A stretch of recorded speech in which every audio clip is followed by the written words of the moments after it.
नमस्ते। Solid facts with Hemant अत्री में आप सबका स्वागत। जैसा आप देख रहे हैं, हेमंत सर हमारे साथ मौजूद हैं। बहुत स्वागत सर। सर, वॉशिंगटन पोस्ट के एक खुलासे से देश में हड़कंप मचा है। वॉशिंगटन पोस्ट का ये जो खुलासा है वो अडानी जी और मोदी जी की चोरी को एक बार फिर से दिखा रहा है। मोदी जी ने किस तरीके से जो है वो पैसा लुटाया है अडानी पे, इस पोस्ट में खुलासा हुआ। हालांकि अब उस पर एलआईसी भी जो है वो मैदान में उतरी है। एलआईसी कह रही है कि नहीं, ये सब कुछ गलत है। अब जरा दर्शकों के लिहाज से बताइए कि क्या सही है, क्या गलत है, एलआईसी क्या कह रही है, वॉशिंगटन पोस्ट क्या कह रहा है, और जो वॉशिंगटन पोस्ट ने कहा है क्या उससे साफ नहीं दिख रहा है कि बैंक खाते से लेकर के और इंश्योरेंस तक का जो पैसा इस देश की जनता का है वो सब कुछ मोदी जी ने जो है वो अडानी पर लुटा दिया है। राम प्रकाश जी नमस्कार, आपको सारे दर्शक साथियों को भी। देखिए, ये सारा मामला जो है, अगर आप ध्यान करेंगे, अडानी का सारा सब मामला अपने हिसाब से चल रहा था। सबसे पहले उसको फायरिंग लाइन में आए वो हिंडनबर्ग रिपोर्ट को लेकर के, आपको ध्यान होगा, और रातों रात उनकी कंपनी की वैल्यूएशन किस तरीके से गिरी। सेकंड घटना हुई 21 सितंबर 2024 को, जब अमेरिका का जो सिक्योरिटी एक्सचेंज कमीशन है, उसने अडानी और उनके 6-7 अन्य सहयोगियों पर भारत में भ्रष्टाचार के आरोप लगाए 2000 करोड़ से ऊपर रुपए के, और उसमें उनको इंडाइक्ट किया अमेरिकन कोर्ट के अंदर। उसके बाद सारा घटनाक्रम शुरू होता है। वो घटनाक्रम क्या है? आपको पता है कि सब उद्योगपति बहुत बड़े पैमाने पर अपने पैसे से बिजनेस नहीं करते, बैंकों से, फाइनेंशियल इंस्टीट्यूशन से, देश के, दुनिया के सबसे पैसे लेते हैं कर्ज लेकर के, और वो सारा एक साइकिल चलता है। तो जैसे ही जो अमेरिका के अंदर इंडाइटमेंट फाइल हुई अडानी की, उसके बाद उनके शेयरों में जिस तरीके से औंधे मुंह वो गिरे, बहुत बुरे तरीके से वैल्यूएशन प्रभावित हुआ। और आपको जानकर हैरानी होगी, 21 सितंबर 2024 को जिस दिन इंडाइटमेंट फाइल हुई थी यूएस में अडानी की, उस एक दिन के अंदर अपने क्या नाम एलआईसी को भी हजारों करोड़ रुपए का नुकसान हुआ था। और अगर प्रिसाइजली आप बात करेंगे तो वो जो नुकसान था वो 7850 करोड़ रुपए का था 4 घंटे के अंदर। तो उसके बावजूद भी, चूंकि विदेशी संस्थागत जो निवेशक हैं, विदेशी बैंक हैं, उनसे आपको पता है, जो कंपनी अमेरिका में इंडाइटमेंट फाइल हो जाए तो वो संदेह के घेरे में आ जाती है फाइनेंशियल सिस्टम के अंदर। तो अडानी साहब को क्या हुआ उसमें, कि जो पैसा बाहर से इधर से उधर से जुटाते थे, उसमें उनको दिक्कत आने लगी, बड़े पैमाने पर दिक्कत आने लगी। और उसी के कारण उन्होंने अलग अलग बॉन्ड और एफपीओ जारी किए अपनी कंपनियों के। और उस सारे खेल के अंदर एलआईसी और एसबीआई ने पहले 525 करोड़ रुपए इनिशियली लगाए। 525 करोड़ रुपए। इंडियन बैंक्स का एक्सपोजर पहले भी बहुत ज्यादा है, लेकिन उस दौरान में एक दिन में 32% गिरे थे 2023 में, अगर आपको ध्यान हो तो। जब इंडनबर्ग की रिपोर्ट आई थी, एक दिन में 32%। उस समय एलआईसी और एसबीआई ने 525 करोड़ रुपए लगाए थे। उसके बाद अमेरिकन कोर्ट के अंदर इंडाइटमेंट फाइल होगी। वो सारा फाइनेंशियल जो उनका बाहर से फ्लो था, जो दूसरे दुनिया भर के इन्वेस्टर्स थे, उन्होंने हाथ खींचना शुरू किया। इस पर हमने बहस भी की थी, आपको ध्यान होगा अगर। तो वो जब हाथ खींचना शुरू किया, तो अडानी ने बॉन्ड्स जारी किए। और वो बॉन्ड्स, आपको जानकर हैरानी होगी कि 32,700 करोड़ रुपए के बॉन्ड अकेले एलआईसी ने खरीद लिए, अकेले, और किसी निवेशक ने नहीं। और एलआईसी के अंदर पैसा किसका होता है? आम निवेशक का, भारत का, छोटे मोटे जो मेरे आप जैसे 2 रुपए 4 रुपए अपना वो करके पॉलिसी धारक जो है मोटे तौर पर। और एलआईसी के पूरे भारत में अगर पॉलिसी धारक की संख्या देखेंगे तो करीब करीब 30 करोड़ पॉलिसी धारक है, उनका पैसा है ये सारा। तो 32,700 करोड़ रुपए का वन गो में एक्सपोजर, आप सोच सकते हैं कितना बड़ा खतरा है। वो भी एक जो एलआईसी का पैसा है, एलआईसी एक सार्वजनिक क्षेत्र की company, private sector, public sector की। और अडानी साहब क्या है? अडानी साहब प्राइवेट सेक्टर के व्यक्ति। तो पब्लिक सेक्टर की एक कंपनी का इतना बड़ा एक्सपोजर, ये क्या है आम निवेशकों के लिए, आम बीमाधारियों के लिए क्या है? ये सवाल मैं दर्शकों पे ही छोड़ता हूं कि अडानी ही क्यों? एलआईसी तो तमाम कंपनियों में निवेश करती है। जब अडानी के बॉन्ड्स के अंदर कोई और निवेशक नहीं आया, तो एलआईसी को किसी ने तो कहा होगा ना कि आप सारे का सारा बॉन्ड आप खरीद लिए। एक और उसकी बाकायदा घोषणा हुई कि एलआईसी ने सिंगल हैंडेडली सारे के सारे वो खरीद लिए। तो ये कोई छोटी घटना नहीं है। 32,700 करोड़ रुपए का एक कंपनी का एक्सपोजर बिना कारण नहीं हो सकता, बिना पॉलिटिकल इंटरफेरेंस के नहीं हो सकता। और अब तो जो मोदी भक्तों के जो अपने ग्रुप्स हैं सोशल मीडिया पे, उन्होंने ये कहना शुरू कर दिया कि ये तो जो है ना, एक नैरेटिव बनाने की चीज है, ऐसा कुछ भी नहीं है। एलआईसी पहले भी करती है। एलआईसी का मैंने खंडन भी भेजा, वो भी दिखा दीजिएगा दर्शकों को। वो कहते हैं कि इसमें डिपार्टमेंट ऑफ फाइनेंशियल सर्विसेज का कोई रोल ही नहीं है, इसमें नीति आयोग का कोई रोल ही नहीं है, हमारा बोर्ड ऑफ डायरेक्टर्स हम अपने फैसले खुद करते हैं। मुझे बता दीजिए इस देश में कौन सी पीएसयू के किस डायरेक्टर की औकात है कि इतनी बड़ी अमाउंट निवेश करने का फैसला अपने स्तर पर ले ले। कल्पना कर सकते हैं आप, 32,700 करोड़ रुपए। और सबसे इंटरेस्टिंग बात क्या है राम प्रकाश जी, ये कोई ऐसी चीज नहीं है कि वाशिंगटन पोस्ट ने कोई नया खुलासा कर दिया हो, ये चीज पब्लिक डोमेन में थी। उन्होंने जो खुलासा किया है उसमें क्या है कि डिपार्टमेंट ऑफ फाइनेंशियल सर्विसेज और नीति आयोग के अफसरों ने इसकी पूरी भूमिका बनाई कि किस तरीके से एलआईसी अडानी की कंपनियों के अंदर निवेश करे। आरोप ये है। तो ये लोग अब क्या स्पष्टीकरण दे रहे हैं जो भगत ग्रुप है कि ऐसा कुछ भी नहीं, ऐसी कोई फाइल ही नहीं थी। तो मैं ये बात मानने को बिल्कुल तैयार नहीं हूं कि बिना ऊपर के हस्तक्षेप के, बिना ऊपर के इशारे के इतनी बड़ी अमाउंट किसी एक प्राइवेट ग्रुप के अंदर इन्वेस्टमेंट करने का कोई भी सार्वजनिक क्षेत्र का उपक्रम हिमाकत करने की सोच भी सकता है। करने की तो बात भूल जाइए। ऊपर ऊपर के बिना ऊपर के इशारे का मतलब क्या सर? ऊपर क्या भाई, एलआईसी तो कह रही है कि हमारा बोर्ड ऑफ डायरेक्टर, तब वो ऊपर ही तो हुआ। नहीं नहीं, बोर्ड ऑफ डायरेक्टर्स तो इन हाउस होता है, उसमें तमाम डायरेक्टर्स होते हैं, इंडिपेंडेंट डायरेक्टर होते हैं, लेकिन इशारा सरकार से है। यही मोदी जी थे जो आरोप लगाया करते कि मनमोहन सिंह के समय में कि उन कंपनियों को किया जा रहा है, वो किया जा रहा है, इतने कंपनियों को बेल आउट किया गया है। ये तो ओपन एंड शट केस है कि किस तरीके से बिना किसी पारदर्शी तरीके से, आप देखिएगा 3.9 बिलियन डॉलर बनता है ये, 32,700 करोड़। आज की तारीख में तो डॉलर और ज्यादा मजबूत हो गया है, रुपया और गिर गया है, तो ये अमाउंट कहीं और भी जाती है। बेसिकली क्या है, अडानी के नाम पर ये जो केस है, ये पूरे तरीके से निष्पक्षता को, फंडिंग की बात कर रहा हूं, फंडिंग की निष्पक्षता, पारदर्शिता और जो क्रोनिक कैपिटलिज्म का ये मॉडल है, उस पर एक गंभीर सवाल उठाता है सरकार की मंशा पर। कोई माने चाहे ना माने, we are not a party, we are neither for Adani, we are nor against Adani. Issue केवल इतना है कि जो 30 करोड़ पॉलिसी धारक हैं, मान लीजिए किसी एक ग्रुप के अंदर आप इतना बड़ा एक्सपोजर लेते हैं और कल को कोई उक चूक होती है, तो उस नुकसान के लिए जिम्मेदार कौन होगा, इसकी कोई कल्पना भी कर सकता है कि 32,700 करोड़ रुपए is not a meagre amount, it's huge. और कोई भी दुनिया का और देश होता, मान करके चलिएगा, उसके वित्त मंत्री और प्रधानमंत्री का इस्तीफा हो जाता इस तरीके से। और यहां पर तो पमेरिन मीडिया पूरी खबर को हजम करके बैठ गए। अंग्रेजी के चंद अखबारों को छोड़ दीजिए, फाइनेंशियल अखबारों को छोड़ करके किसी भी अखबार में आपने एक सेंटेंस देखा हो, हिंदी के किसी अखबार में देखा हो आपने, किसी चैनल पर आपने इस पे बहस देखी हो? कितना बड़ा इशू है राम प्रकाश जी, लोगों का पैसा है ये मेरा आपका पैसा नहीं कि जिसको मर्जी आया हमारी इच्छा से पकड़ा दिया आपने। नो, कोई सरकार में आया वो अपने घर से पैसे नहीं लेके आता, इस देश के निवेशकों का पैसा है। जिस तरीके से एक पर्टिकुलर ग्रुप के अंदर इतना बड़ा एक्सपोजर करना अपने आप में बहुत बड़ा एक रिस्क है, और ऐसा रिस्क लेना चाहिए या नहीं लेना चाहिए, ये सवाल भी मैं दर्शकों के ऊपर छोड़ता हूं कि कल को मान लो इस ग्रुप के साथ कोई बात होती है। बिजनेस में देखिए उतार चढ़ाव चलते रहते हैं, बड़े बड़े जो बिजनेस हाउसेज थे, बहुत बड़े बड़े बिजनेस हाउसेज डूब गए, बैंक के बैंक डूब गए, फाइनेंशियल इंस्टीट्यूशन डूब गए। तो ऐसी कोई चीज नहीं है कि जो हमारे यहाँ नहीं हो सकती है। वैसी सूरत में केवल नहीं, एक व्यक्ति के लिए इतना हेमंत भारी सर, रिस्क लेना जी। नहीं, मेरा सवाल अलग है। आप डूब जाइए वो अलग बात है, भाग गए लेके तो क्या होगा? आखिर तमाम मित्र भागे हैं ना, और उसमें सब में सरनेम मोदी लगा हुआ है।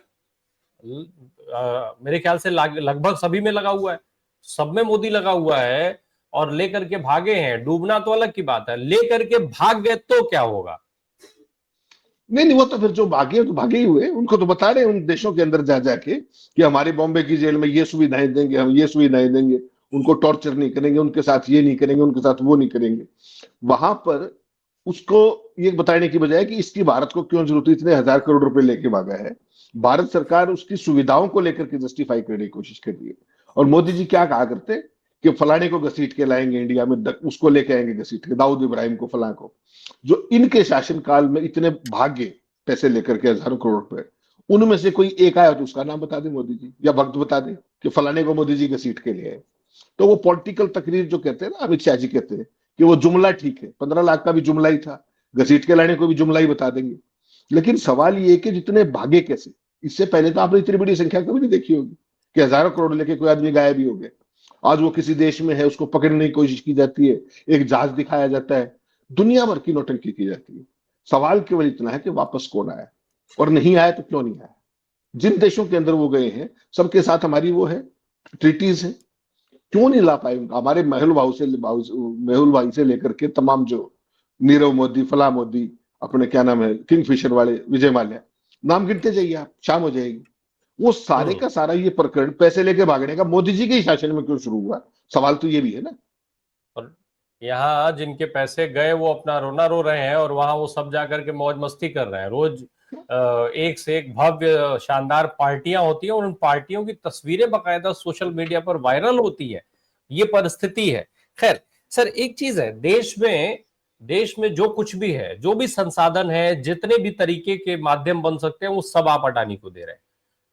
विदेशों में जो कुछ भी मिल सकता है, कैसे भी मिल जाए, उसकी कोई कीमत चुकानी पड़ जाए, वो सब अडानी साहब के लिए आप लेकर के आते हैं। अब भले ही उसके लिए लोग आपको, देश दुनिया के लोग आपको दलाल क्यों न कहने लग जाए, दलाली करने पर उतारू कहने लग जाए, लेकिन वो सब मंजूर है, क्योंकि अडानी जी को प्रॉफिट मिल रहा है। अगर जहां आपको गारंटर की जरूरत है, वहां भारत की सरकार, भारत की कंपनीज, नवरत्न कंपनी उसकी गारंटी ना लेकर के अडानी की गारंटी लेती है, अडानी की कंपनी की गारंटी लेती है। सब कुछ आप देते रहिए, आपके लिए कोई नियम, कोई कानून नहीं है। अडानी साहब के लिए इतने आरोप लगे, लेकिन एक सिंगल जांच नहीं होती है। ऊपर से जो पैसा लोग दिन रात मर करके, खप करके, मेहनत करके जुटाते हैं, वो निवेश करते हैं, और उस निवेश को ले जाकर के आप निवेशित कर दे रहे हैं उस अडानी में, जिसके ऊपर इतने आरोप लगे, जिसकी पूरी कंपनी के बोगस होने की बातें कही जाती हैं, जिसकी कंपनी का मैक्सिमम शेयर उस आदमी और उसके परिवार के पास है। और ये कितना बड़ा खतरा है, ये जानते हुए भी आप पूरे देश को जो है उस खतरे में झोंकना चाहते हैं, झोंक रहे हैं, लगातार चाहते क्या है, लगातार झोंक रहे हैं। अब इसको लूट कहा जाएगा या फिर कुछ और कहा जाए, क्या कहा जाए देश की जनता के लिहाज से? नहीं, राम प्रकाश जी, एक बात तो आपको माननी पड़ेगी कि 2014 में जब से मोदी जी सत्ता में आए हैं, एक बात तो इस देश में स्थापित कर दी गई है कि मोदी राज के अंदर अडानी इज इंडिया।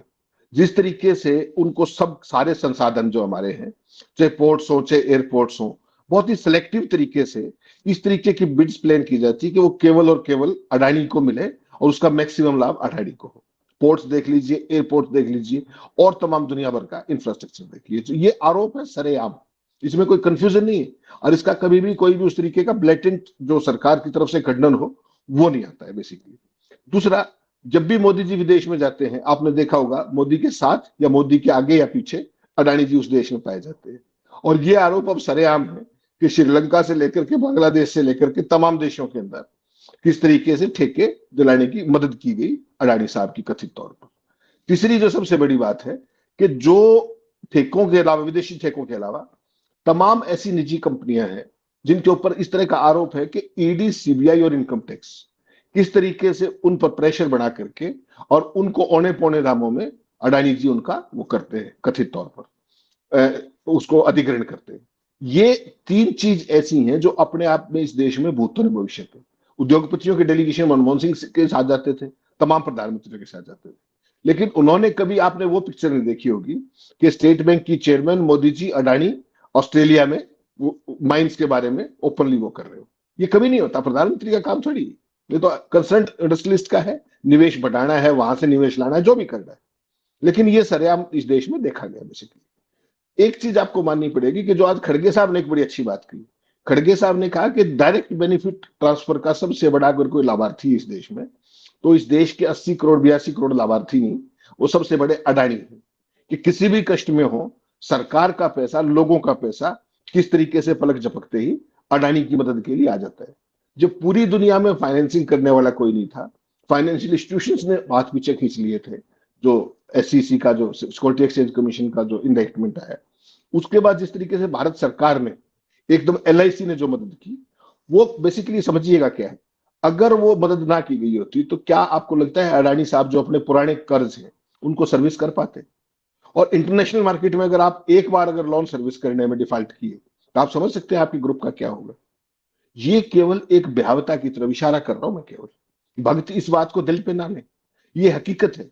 और ये केवल अडानी के लिए नहीं, ये दुनिया के किसी भी उद्योगपति पर लागू है कि अगर एक बार डेब्ट जो है उसको सर्विस करने में आप नाकाम होते हैं, तो इंटरनेशनली मार्केट में आपकी क्या क्रेडिबिलिटी बच जाती है। और एलआईसी ने तो कब मदद की, जब अडानी की कंपनियों पर सितंबर 2024 में, आप सोचिएगा क्या क्या आरोप लगे। 2100 करोड़ रुपए की रिश्वत देने का आरोप है कथित तौर पर, और उसके सारे सबूत जो है, गौतम अडानी का जो भतीजा है उसके लैपटॉप वगैरह सारे अमेरिकन एजेंसियों के पास है। वैसी सूरत में जब एक उद्योगपति जांच के दायरे में है, उसको एलआईसी जैसी कंपनी इतनी बड़ी अमाउंट इन्वेस्ट करके बेल आउट करेगी? क्या ये अपने आप में बहुत ज्यादा गंभीर सवाल नहीं है? भक्त अपना काम करते रहे, लेकिन ये पैसा इस देश के निवेशकों का है, एलआईसी के इन्वेस्टर्स का है, पॉलिसी धारकों का है। कल को अगर अडानी की कंपनी को कुछ हुआ, उनका खर्च कौन उठाएगा, उनका पैसा कौन देगा वापस? सवाल केवल इतना है। जो भक्त आज सुबह से ताली पीट के कर रहे हैं कि नहीं ये सब बकवास है, एजेंडा है, फला है, इन सवालों के जवाब दे दूं। मेरा मैं समझना ये चाहता हूँ कि फिर अगर मान लीजिए जब अडानी जी का नुकसान हो जाता है, तो फिर बाकी क्या इस देश की जनता को बिना नुकसान में गए रहने का अधिकार है? भाई अगर भगवान का नुकसान हो रहा है तो भक्तों का नुकसान हो जाने में क्या बुराई है? और क्या भगवान के नुकसान में भक्त साझेदार नहीं बनेंगे? ऐसा ऐसा करना ठीक रहेगा क्या? मतलब वो भक्ति पर सवाल नहीं उठता है, नंबर एक। दूसरी चीज, जैसे सरकार के पास तो ऑप्शन था, मोदी जी आए और कह दिए कि बस आज रात 12 बजे के बाद नोटबंदी लागू, नमस्ते प्रणाम हो गया, लीगल टेंडर नहीं रहेगा, 500 1000 रुपए का नोटबंदी मोदी जी के करने के बाद उनके पास अधिकार था। जनता के पास तो खाता बंदी करने का अधिकार है नहीं। जनता क्या करे? क्योंकि खाते में पैसा आप रखेंगे, मोदी जी को जहां मन करेगा वहां लगवा देंगे, क्या कर लीजिएगा आप? आपके हाथ में तो कुछ है नहीं। और दूसरा, अगर खाता बंदी कर भी देंगे, मान लीजिए जनता सजग हो जाए और अपने सारे पैसे खाते से निकाल के बंद कर दे, तो क्या करेंगे? क्या मोदी जी जेब में से नहीं निकलवा लेंगे पैसा कि हाँ भाई चलो घर घर घूमो, जिसकी जेब में जितना पैसा निकले लाओ, सब अडानी को दो? ये नहीं कर सकते हैं क्या मोदी जी? उनके अधिकार क्षेत्र में नहीं आता ये सब? नहीं, मोदी जी के अधिकार क्षेत्र में सब कुछ आता है। देखिए, वो इस देश के बिना किसी लाग लपेट के बहुत बड़े चक्रवर्ती सम्राट अपने आप को मान के चल रहे हैं, और इस तरह के रिस्क केवल चक्रवर्ती सम्राट ही लिया करते हैं। डेमोक्रेटिक ढंग से चुना हुआ कोई व्यक्ति इस तरह का मिस एडवेंचर सोच भी नहीं सकता। ये आप राम प्रकाश जी इसको हल्के से मत लीजिए कि ये केवल एलआईसी का दुरुपयोग है ना। ये उन पॉलिसी धारक जितने भी हैं उन सब के साथ एक खास तरह का विश्वासघात है, मान करके चलिएगा। ये ब्रीच ऑफ ट्रस्ट है ये। और सबसे बड़ा अपराध तो ये कि सरकार केवल एक विशेष उद्योगपति, जिसको आप गुजरात लॉबी कहते हैं, गुजरात लॉबी किस तरीके से नेशनल रिसोर्सेज के ऊपर लोगों के पैसे को किसी एक व्यक्ति के बिजनेस को आगे बढ़ाने के लिए, प्रमोट करने के लिए कथित तौर पर जो प्रयोग कर रही है, वो अपने आप में भूतों ने भविष्य है। इस तरह के आरोप किसी सरकार पर नहीं लगे कि आपका नाम लेकर के मैं फला देश के अंदर, हमारी कूटनीति इस बात पे सीमित होगी कि मैं किस किस को ठेके दिला सकता हूं। और ठेके का लाभार्थी कौन है? अकेला एक व्यक्ति। जब मोदी जी सत्ता में आए थे 2014 में, उस समय आपको पता है अडानी साहब का क्या वो था, जो नेटवर्क था, और आज कितना है? 2014 में जब मोदी जी आए थे, $8.5 बिलियन था। आज वो $100 बिलियन प्लस है। 1300 से 1400 टाइम्स परसेंट का इंक्रीज है। और मोदी जी ने क्या कहा था कि 2022 में किसानों की आय दोगुनी कर दूंगा। किसी किसान की एक की आय दोगुनी हुई है उसका तो नाम बता दीजिए मुझे। और अडानी जैसी जो ग्रोथ है, अगर देश और दुनिया में कोई और इतिहास हो तो वो बता दीजिए। आपको ध्यान हो 2023 में एक ऐसा दौर आया था, एक अडानी जी मिनट आप अपने आप में इतने बड़े किसान है सर। अडानी से मतलब अडानी से गरीब किसान कौन है इस देश में? उसके लिए मोदी जी काम नहीं करेंगे तो किसके लिए करेंगे? राम प्रकाश जी, 2023 22 23 में अगर मैं गलत नहीं हूं तो एक ऐसा दौर आया था जब एलन मस्क के अलावा अडानी जी पूरी दुनिया के नंबर 2 रईस हो गए थे। ध्यान होगा ना आपको? 2023 का था अगर मैं गलत नहीं हूं तो, 2022-23 का कोई एक पीरियड था जिसमें कुछ समय के लिए। उसके बाद हिंडनबर्ग की रिपोर्ट आई और एक का एक 32% का डिप गया उसके अंदर। सवाल केवल इतना है कि इस तरह की चीजें क्या भारतवर्ष ने कभी देखी थी? भारत का आम आदमी इतना बड़ा खतरा उठाने को तैयार है? क्या उसकी कैपेसिटी है? और आम आदमी की जो कैपेसिटी नहीं है, भारत सरकार की कैपेसिटी तो बहुत है। सारे भगोड़े पैसे लेके भागे। विजय माल्या ने क्या बताया? सारे देश ने देखा कि मैं संसद के अंदर मरहूम जब अरुण जेटली से मिलकर के उनको बता के गया था। ये बात ऑन रिकॉर्ड उन्होंने कही है कि नहीं कही? भारत सरकार की तरफ से किसी ने इसको आज तक वो किया कि नहीं? ऐसा नहीं था। अब अरुण जेटली साहब तो नहीं है इस दुनिया में, but somebody should come in his place और बताएं कि भाई क्या बात थी। नो। विजय माल्या, फला, आप गिनते जाइए जितने भी लोग हैं, कैसे चले गए वो? आपके जो पेगासस से लेके तमाम एडवांस सॉफ्टवेयर थे, वो किस काम के लिए? इन भगोड़ों को रोकने के लिए ही या किसी और काम के लिए? हो आतंकवाद आप कहते हो, फलानी चीजें कहते हो, क्रिमिनल्स कहते हो, वो तो सारे भाग गए। तो उनके रडार पे कौन थे फिर? जो आपकी सिक्योरिटी एजेंसियां हैं, जो आपकी इंटेलिजेंस है, वो क्या कर रही? और सारे भाग गए, उनको लाने के लिए आपने क्या किया? ये उपक्रम चलते रहते, आज फलाने दिक्कत देश में ये हो गया, आज उसमें ये हो गया, आज वहां उस जेल में हम ये सुविधाएं देंगे, हम ये करेंगे। आया तो कोई एक भी नहीं। हकीकत तो यही है। उसका लाभार्थी कौन है? और उनमें से मैक्सिमम गुजराती ही क्यों? क्या ये देश को सोचना नहीं पड़ेगा? हम किसी व्यक्ति, किसी स्टेट, उसके किसी कौम के खिलाफ नहीं है, लेकिन ये तो फैक्ट की बात है ना कि मैक्सिमम भगौड़े गुजरात के हैं। देश की नागरिकता पिछले 11 साल में कितने लोगों ने छोड़ी? मोदी तो कह रहे थे विश्व गुरु भारत है, डंका बज रहा है। इतने बड़े पैमाने पे जो भी आदमी एक थ्रेशोल्ड से ऊपर का है, वो भारत को छोड़ना चाहता है। क्यों? इन्हीं सब कारणों के चलते।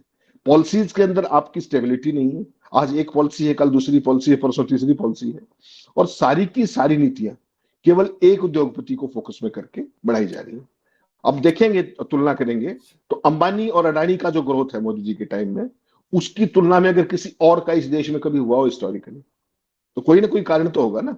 और मोदी जी क्या कहते हैं कि मैं गरीब माँ का बेटा हूं, मैं गरीबी का दर्द समझता हूं। बिहार में क्या बोल रहे थे कल, आपने देखा होगा। ये गरीबी का दर्द समझते समझते ये कहां पहुंच गए? एक सरकारी कंपनी के 32,700 करोड़ रुपए आपने एक ऐसे व्यक्ति को दे दिए कि कंपनी में लगवा दिए, जो व्यक्ति इंटरनेशनली एक तरीके से इंडाइक्टमेंट फेस कर रहा है, बहुत गंभीर आरोपों में, अमेरिका जैसे देश में। ये मिस एडवेंचर नहीं है तो क्या है?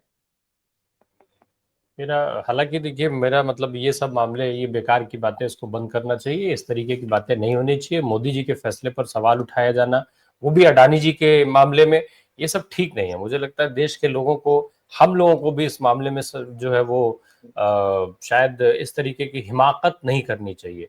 मैं एक एक अच्छा सवाल करना चाहता हूं सर। जब अडानी जी मोदी जी का व्यक्तिगत मामला है, तो फिर वाशिंगटन पोस्ट ने यह खुलासा क्यों किया? वाशिंगटन पोस्ट ने ऐसी रिपोर्ट क्यों लिखी? क्या ये हमारे देश की छवि को नुकसान पहुंचाने की कोशिश हो रही है? एग्जैक्टली, आज सुबह से भक्ति ये तो काम कर रहे हैं।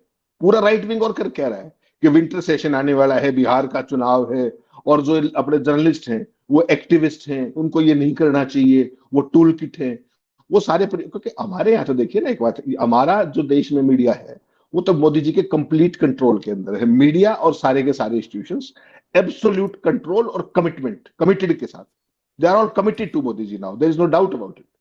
लेकिन वाशिंगटन पोस्ट में तो किसी की चलती नहीं।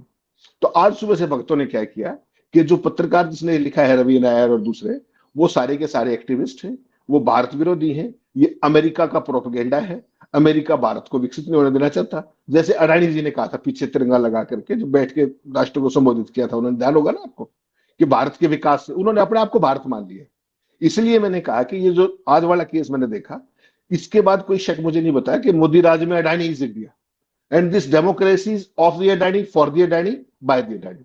हाँ, अडानी और अंबानी शब्द प्रयोग करना वर्जित है, तो माफ कीजिएगा, हमारे मुकेश भाई, हमारे गौतम भाई इस तरह के शब्द प्रयोग करने चाहिए थे, उसके लिए मैं माफी चाहता हूं आपसे।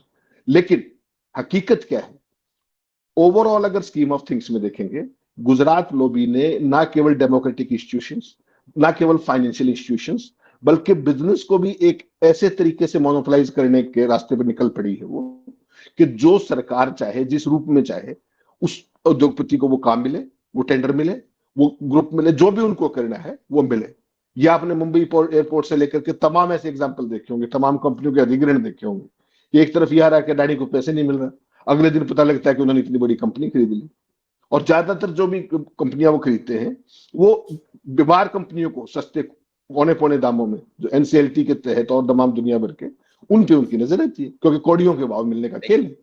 सर एक और चीज जरा बता दीजिए दर्शकों को, जैसे जिस तरीके से भारत में भाई कभी एक इंडी टीवी हुआ करता था, उस एनडी टीवी को क्या हुआ, खरीद लिया अडानी साहब ने। ऐसे क्या न्यूयॉर्क टाइम्स और ये वॉशिंगटन पोस्ट, ये सब क्या मतलब छोटी छोटी देश विरोधी संस्थाएं हैं, इनको खरीदने में क्या ही दिक्कत है? खरीद लेना चाहिए और फिर ये काम ठीक से करने लग जाएंगे। इनको भी समझ में आ जाएगा कि भाई भारत भारत है, और नरेंद्र मोदी के व्यक्तिगत मामले में आप टांग अड़ा देंगे। इतनी हिम्मत आपकी, खरीद क्यों नहीं लेते अडानी जी? नहीं, ऐसा आपको क्या लगता है कि कोशिश नहीं करते होंगे? लेकिन वो दुकानें बहुत बड़ी हैं। जब ट्रंप सत्ता में आए थे, तो जिस दिन उन्होंने शपथ ली थी, अडानी साहब का जो ट्वीट था ऐतिहासिक, कि हम वहां पर $10 बिलियन इन्वेस्ट करना चाहेंगे, आप सोचिएगा। और जो उन्होंने विशेषण प्रयोग किए थे उस ट्वीट के अंदर, हो सकता है उन्होंने कभी मोदी जी के लिए प्रयोग ना किया हो, इस तरह का वो लिखा था। उसके बावजूद भी इंडाइटमेंट तो पहले ही फाइल हो चुकी थी। तो उस ट्वीट का मतलब ही ये था कि उस इंडाइटमेंट में कहीं ना कहीं राहत मिल जाए। और आप एक चीज और देखिएगा, जो ट्रंप ने आते ही क्या किया, वो भी बहुत बड़े वाला व्यापारी है, उसने जो फॉरेन करप्ट प्रैक्टिसेस एक्ट है, उससे अमेरिकन कंपनियों को बाहर कर दिया। अडानी ने क्या प्रोपेगेंडा करवाया अपने चैनलों पे, यहाँ के पोमेरियंस पे, कि फॉरेन करप्ट प्रैक्टिसेस एक्ट को फॉर द टाइम भी ट्रंप ने वो कर दिया है, हॉल्ट कर दिया है। जबकि हकीकत ये थी कि वो केवल अमेरिकन उद्योगपतियों के लिए था, अमेरिकन कंपनियों के लिए था। वो आज अडानी तो आज भी इंडाइरेक्टेड है। और उसके बाद इंटरेस्टिंग देखिएगा, एससीसी का जो न्यूयॉर्क कोर्ट का सम्मन है, वो आज तक अडानी को सर्व नहीं किया गया। 21 सितंबर 2024 से लेकर के, और आज अक्टूबर आ गया, वो सम्मन सर्व नहीं हुए। वो ट्रीटी के तहत भारत सरकार को भेजे गए थे। भारत सरकार ने वो गुजरात हाईकोर्ट को, गुजरात हाईकोर्ट से अहमदाबाद सेशन कोर्ट को। अब किसी ने बताया कि अहमदाबाद सेशन कोर्ट की सेशन जज की पोस्ट ही खाली है, जिनको वो सम्मन तामील कर रहे। सोच के देखिएगा। तो सेशन जज की पोस्ट खाली रख देने का मतलब, आप ताकत को समझ सकते हैं कि कितनी बड़ी ताकत है वो। चलिए, फिलहाल मेरा ये मानना है भाई कि भाई दुनिया की कोई भी संस्था हो, मोदी जी के व्यक्तिगत मामले में कम से कम टांग नहीं अड़ानी चाहिए उनको। और क्योंकि यही एक ऐसा मामला है जो मोदी जी के लिए व्यक्तिगत है। बाकी सब कुछ तो वो वैसे भी देश के हित में करते हैं, जनता के हित में करते हैं। ऐसे ही थोड़ी वो पोर्ट एयरपोर्ट दे रहे हैं, कौन दूसरा संभालने वाला है इस देश में? कम से कम एक अडानी जी हैं जो देश में संभाल रहे हैं ये सारी चीजें। क्या मतलब जो भक्त लोग हैं या हम लोग हैं, अगर हम लोग को पोर्ट एयरपोर्ट दे दें तो क्या हम लोग संभाल लेंगे? तो ये मोदी जी ये सब जानते हैं, इसलिए मोदी जी क्षमता के हिसाब से काम करते हैं। और मोदी जी ने एलानिया ये बात कही है कि भारत ने हमारी रिस्क टेकिंग कैपेसिटी को जो है अभी ठीक से देखा नहीं है। तो ठीक है, step by step Modi ji दिखा रहे हैं। एक बार दिखा नहीं सकते, एक बार दिखा नहीं दे रहे। यही गनीमत की बात है कि एक बार में वो एलानिया ये नहीं कह रहे हैं कि जयराम जी की तुम लोग सब दुकानें अपनी बंद करो, सब कुछ अडानी साहब का, देश का हर शहर, हर कंपनी, सब कुछ अडानी के नाम पे करो, खत्म करो कहानी। ना ये कोई उत्तर प्रदेश रहेगा, ना कोई बिहार रहेगा, सब अडानी प्रदेश के नाम से जाना जाएगा। देश का नाम बदल के क्या रख सकते हैं वो आप लोग समझते रहिए। बहुत बहुत शुक्रिया सर बात करने के लिए। Thank you so much.